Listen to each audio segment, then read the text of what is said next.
मांगना खाना, सरकार और व्यापार जहर खिला रहा है, हर किसी को बीमार कर दिया। आज तो हालत ये हो गई कि आप अगर ये ना माने कि आप बीमार हैं तो भी आपको मानना पड़ेगा कि आप बीमार हो।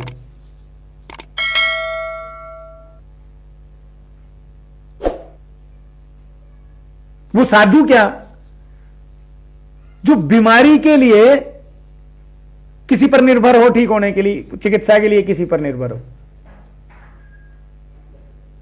लेकिन यहां सारे साधु सबसे पहले बीमार है, मानसिक रूप से भी बीमार है और शरीर से भी बीमार है। केवल इन्हें मारो। शरीर को अंदर से खोखला करने का काम सरकारें कर रही है और दिमाग को खोखला करने का काम बाबा कर रहे हैं। और इसीलिए बाबाओं को सरकारों से करोड़ों रुपए मिलते हैं। जितना बड़ा समागम, जितना बड़ा बाबा, जितना बड़ा झूठ, जितनी बड़ी लूट। अगर आप ये सोच रहे हैं कि राजीव दीक्षित ने किया, वो होते तो पता नहीं क्या होता, तो देखिए कोई भी व्यक्ति लाखों साल तक नहीं रहता। कोई भी व्यक्ति सारा समय नहीं रहता। हर व्यक्ति का एक समय होता है, एक आयु होती है, किसी ना किसी समय तो उसको जाना है। राम जी होते तो ये नहीं होता, रावण पैदा नहीं होता, रावण नहीं मरता। कृष्ण जी होते तो अब ये नहीं होता, चाणक्य होते तो अब ये नहीं होता, सुभाष चंद्र बोस होते तो अब नहीं होता, राजीव दीक्षित होते तो ये नहीं होता। तो भैया क्या उन्होंने ही ठेका ले रखा है कि वही सदियों तक पीढ़ी दर पीढ़ी सब कुछ वही करते रहे? जो अन्न वो खाते थे वही अन्न आप भी खाते हैं, जो पानी वो पीते थे वही पानी आप भी पीते हैं। जो अत्याचार उन्हें महसूस किए वो अत्याचार आपको भी महसूस हो रहे हैं। तो फिर जो उन्होंने किया वो आप भी करिए। क्यों इतने कायर बने हुए हैं कि हर वक्त सहारा चाहिए?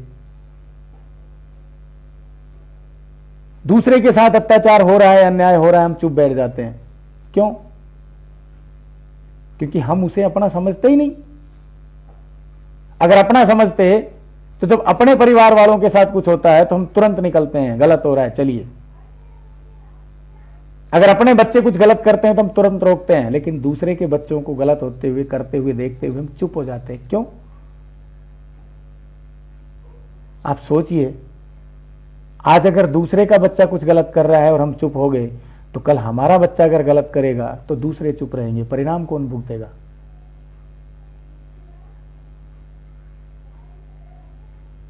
यहां नीति तो बताई जा रही है कि वसुधैव कुटुंबकम, वसुधैव कुटुंबकम, वसुधैव कुटुंबकम। क्या है वसुधैव कुटुंबकम?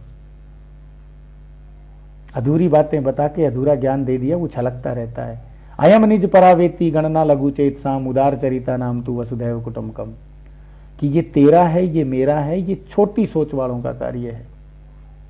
उदार दिल वालों के लिए तो पूरी पृथ्वी एक परिवार के समान है। तो पहले उदार दिल बनाइए, सबकी समस्याओं में बराबर के भागीदार बनिए, तब जाके वसुधैव कुटुंबकम होगा। लेकिन आज जो सिस्टम चल रहा है वो ब्लड लाइन पे चल रहा है।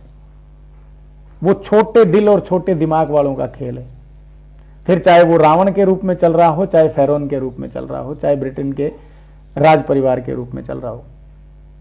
हम समाज की बात करते थे, यहां कोई जाति पाति, कोई खून, कोई खानदान नहीं था, क्योंकि खानदान उर्दू का शब्द है। यहां हर व्यक्ति को आवश्यकता पूरी करने लायक विद्वान और शारीरिक रूप से सामर्थ्य बनाने का प्रयास चलता था और गलत काम से रोका जाता था। हर किसी के बच्चे हमारे अपने बच्चे थे। सोचिए, जब हम दूसरे के बच्चों की केयर करते हैं, उनकी देखभाल करते हैं, उनको लाड प्यार करते हैं, और वो कोई गलत दिशा में जाए तो हम उन्हें रोकते हैं, तो हमारे बच्चों के लिए भी दुनिया भर के केयर टेकर हो गए। लेकिन आज क्या हो रहा है? एक स्त्री अपने बच्चों को अपने दादा दादी के पास जाने नहीं दे रही है, लेकिन जो पति है वो किसी दूसरे की औलाद है, उसको कब्जे में करके बैठी है। अधिकार किसने दिया? कानून ने। कल को वही बच्चा जब जवान होगा तो वो अपनी पत्नी के अधिकार में जाएगा। फिर वो माँ रोएगी और उसका कोई नहीं होगा। क्यों बदला हुआ ये? क्योंकि हमने परंपराएं छोड़ के संविधान को अपना लिया।